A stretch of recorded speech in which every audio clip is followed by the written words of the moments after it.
make sure that we're continuously relevant to the multinationals. And of course, what attracts multinationals to Ireland is an ever-changing thing. For instance, most people are familiar with the high-level messages around Ireland about our talent pool, about the strong track record we have of successful investments, about our corporation tax regime, and about our technology capability. And then some softer things like the ease of doing business, English language, EU membership, etc. But really it's then what are you doing for the specific sector or the specific business model. And an example of that would be if you were trying to attract biopharmaceuticals to Ireland. If you look at the investment that has gone into training and research infrastructure, we've invested 60 million in a new institute on the grounds of UCD, the National Institute for Bioprocessing Research and Training. That's going to train the workforce of the future, but also do research into how you make these complicated biopharmaceuticals. Also, such investments need about 50 to 100 acres of land, about 1 to 2 million gallons of water a day, about 20 megawatts of power. We've 6 of those sites around Ireland. Our track record from a regulatory environment is very, very important. The Food, Drugs and Administration in the United States and the Irish Medicines Board, we've an exemplary track record. And there's a whole host of other things that make up the value proposition.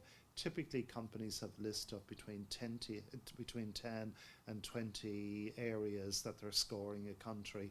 So you can have your top line, your softer, but it's really the specifics of what you're doing for any one sector or business model.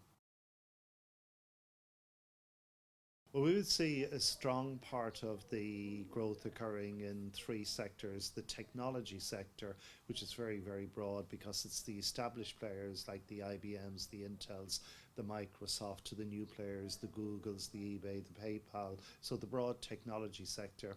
Then the life sciences, which is medical devices, pharmaceutical and biopharmaceutical, and international financial services. There are other areas, but they're the 3 that will give us most of the employment and the investment. There are great opportunities at the moment in areas like analytics, like cloud, like big data. And of course there's going to be a huge worldwide demand because that big data and analytics goes right across all industry sectors. And it's very, very important. A recent Science Foundation Ireland initiative to put substantial funding into the research agenda behind big data and analytics. Well, I'm sure in the future they will be, but it's a long haul, really. There are great cultural differences. There are many, many countries that are in those markets, particularly China and India. They're much bigger countries than Ireland, and Ireland doesn't yet have a brand recognition in the emerging markets that other countries. So it really is work in progress. We have, of course, some hits, particularly from India and China, but not enough yet. If you go back to about 2006, 2007, with 6 offices in the US, 3 in Europe, and 2 in the emerging markets, growth markets. Today we've 11 offices. We're present in 3 in China, in Beijing, Shenzhen, and Shanghai. We're active in Bangalore, Mumbai. We've also got people in Singapore, Moscow, Sao Paulo. Recently put somebody into Seoul. So it is a big area of focus and it requires a lot of investment.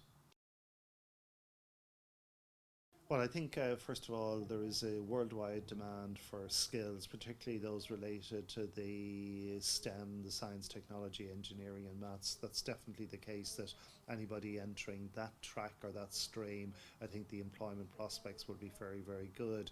And then of course specific elements of areas like the biopharmaceutical, like certain aspects in medical devices, but generally broad business skills, because a lot of the companies are running their EMEA operations out of here. But one area that I think is going to have huge growth, I mentioned it earlier, is the whole analytics and big data. I think worldwide there's going to be huge demand for skills in that area, and there's an opportunity for Ireland to capitalise on that worldwide demand.